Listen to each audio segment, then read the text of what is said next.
November 1-ന് ഈ government വലിയൊരു പ്രഖ്യാപനം നടത്തി. അതിദാരിദ്ര്യമില്ലാത്ത കേരളം.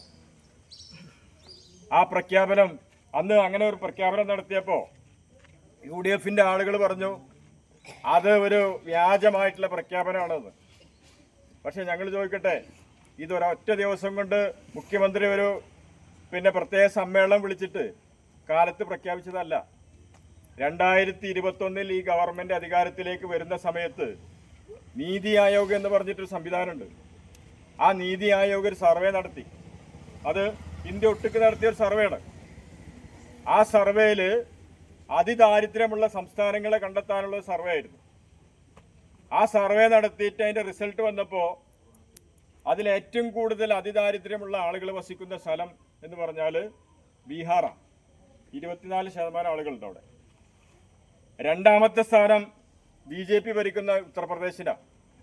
അവിടെ 14% ഉണ്ട്. കേരളത്തിൻ്റെ സ്ഥാനം വളരെ തുലോം 0.7% മാത്രം. അന്ന് നീതി ആയോഗ് പറഞ്ഞ ഇത് നെഗ്ലിജിബിൾ ആണെന്ന്. നെഗ്ലിജിബിൾ ആണ് എന്ന് പറഞ്ഞാൽ എന്താ അർത്ഥം? അത് നിസ്സാരവൽക്കരിക്കേണ്ടതേ ഉള്ളൂ. അത്രയും നിസ്സാരമാണ്, കുറച്ച് ആളുകളെ ഉള്ളൂ. പക്ഷേ ഈ ഗവൺമെന്റ് തീരുമാനിച്ചു അതങ്ങനെ നിസ്സാരവൽക്കരിക്കാൻ കഴിയില്ല. കാരണം ഒരാളാണെങ്കിലും പട്ടിണി കിടക്കരുത് എന്നുള്ള നിലപാടാണ് ഇടതുപക്ഷത്തിന്. ആ പ്രതിസന്ധി ഘട്ടങ്ങളിലൊക്കെ നമ്മൾ കേട്ടതാണ്. നമുക്ക് ഒരാൾ പോലും പട്ടിണി കിടക്കരുത് എന്നുള്ള നിലപാടിന്റെ ഭാഗമായിട്ടാണ് അന്ന് നമുക്ക് സൗജന്യ റേഷൻ തന്നത് ഈ ഗവൺമെന്റ്. അന്ന് എല്ലാവരും പട്ടിണി കിടക്കുന്ന സമയത്ത് ഒരു പ്രതിസന്ധി കാലഘട്ടത്തിലൂടെ നമ്മൾ മുന്നോട്ട് പോകുമ്പോൾ എല്ലാ സംസ്ഥാനങ്ങളിലും പ്രതിസന്ധിയുള്ള ഒരു സമയത്ത് നമുക്ക് ആവശ്യത്തിന് ഭക്ഷണ സാധനങ്ങൾ തന്ന ഒരു ഗവൺമെന്റ് ആയിരുന്നു ഇത്. ഞാനതിനെക്കുറിച്ചൊന്നും പറയുന്നില്ല. അങ്ങനെ ഗവൺമെന്റ് തീരുമാനിച്ചതാണ് ഒരു സർവേ നടത്തണമെന്ന്.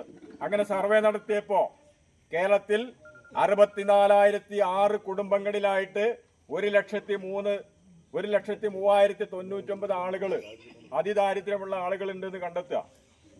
അങ്ങനെ കണ്ടെത്തിയപ്പോൾ അവർക്ക് വീട് വെക്കാനും അതേപോലെ തന്നെ അവർക്ക് തൊഴിൽ ഏർപ്പെടുത്താനും വേണ്ടി ഏകദേശം 4,000 കോടി രൂപ ഈ ഗവൺമെന്റ് ചെലവഴിക്കുക. അങ്ങനെ ചെലവഴിച്ചതിന്റെ ഫലമായിട്ട് കഴിഞ്ഞ നവംബർ മാസം 1-ാം തീയതി അതിദാരിദ്ര്യമുക്ത കേരളമായിട്ട് കേരളത്തിനെ പ്രഖ്യാപിക്കുന്നു. അങ്ങനെ നിരവധിയായിട്ടുള്ള കാര്യങ്ങൾ കൂടുതൽ അതുമായിട്ട് ബന്ധപ്പെട്ട് ഞാൻ കൂടുതൽ കാര്യങ്ങൾ പറയുന്നില്ല.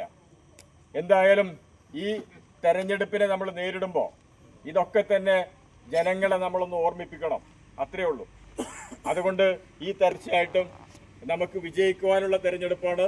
നമ്മുടെ പഞ്ചായത്തിന്റെ കാര്യങ്ങളൊക്കെ തന്നെ ഇവിടെ എന്നുള്ളത് കൊണ്ട് ഞാനതിന്റെ കാര്യങ്ങളിലേക്കൊന്നും പോകുന്നില്ല.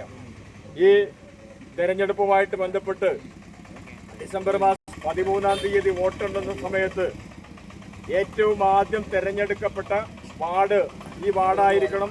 അതുപോലെ തന്നെ ഈ മാറഞ്ചേരി ഗ്രാമപഞ്ചായത്ത് വീണ്ടും ഇടതുപക്ഷത്തിന്റെ ഒരു സ്വാധീന മേഖലയായിട്ട് നമുക്ക് മാറ്റാൻ വേണ്ടി കഴിയണം. അതിനുള്ള പ്രവർത്തനത്തിൽ നിങ്ങളുടെ എല്ലാവരുടെയും സഹകരണം ഉണ്ടാവണം. ഇനി വളരെ കുറച്ച് ദിവസം നമ്മളെ മുമ്പിലുള്ളൂ. 5-10 ദിവസങ്ങളേ ഉള്ളൂ. വലിയ ബുദ്ധിമുട്ട് ആർക്കും ഇല്ല ഈ തെരഞ്ഞെടുപ്പുമായിട്ട് ബന്ധപ്പെട്ട്. ഈ 5-10 ദിവസത്തിനുള്ളിൽ നമുക്ക് ചെയ്യാവുന്ന ഒരുപാട് കാര്യങ്ങളുണ്ട്. അതൊക്കെ ചെയ്തുകൊണ്ട് പരമാവധി പരിശ്രമിച്ചുകൊണ്ട് ഇപ്പൊ മൊത്തത്തിൽ ഈ മാറഞ്ചേരി പഞ്ചായത്തിനെ സംബന്ധിച്ചിടത്തോളം വളരെ പോസിറ്റീവായിട്ടുള്ള റിസൾട്ടുകളാണ് എല്ലാ വാർഡുകളിൽ നിന്നും നമുക്ക് കിട്ടുന്നത്. നമുക്ക് ജയിക്കാൻ സാധ്യത കുറഞ്ഞ ചില വാർഡുകളൊക്കെ ഉണ്ടായിരുന്നല്ലോ. അത്തരത്തിലുള്ള വാർഡുകളിൽ നിന്ന് ഇപ്പൊ അങ്ങനത്തെ ഒരു വാർഡിൽ നിന്നാണ് ഇപ്പൊ ഞാൻ വരുന്നത്. അവിടെ ഒരു 4-ാം വാർഡ് ഒരു യോഗം നടന്നപ്പോൾ അവിടെയൊക്കെ തന്നെ ആളുകൾ വളരെ പോസിറ്റീവാണ് ഫീൽഡിൽ ഇറങ്ങിയപ്പോൾ. അപ്പൊ എന്തായാലും നമുക്ക് വലിയൊരു ചരിത്രം ഇതിൽ കുറിക്കാൻ വേണ്ടി കഴിയുമെന്നുള്ള കാര്യത്തിൽ സംശയമൊന്നുമില്ല. അതിനു വേണ്ടിയിട്ടുള്ള പ്രവർത്തനത്തിൽ നിങ്ങളുടെ എല്ലാവരുടെയും സഹകരണം ഉണ്ടാവണമെന്ന് മാത്രം അഭ്യർത്ഥിച്ചുകൊണ്ട് ഞാൻ അവസാനിപ്പിക്കുന്നു. ലാൽസന.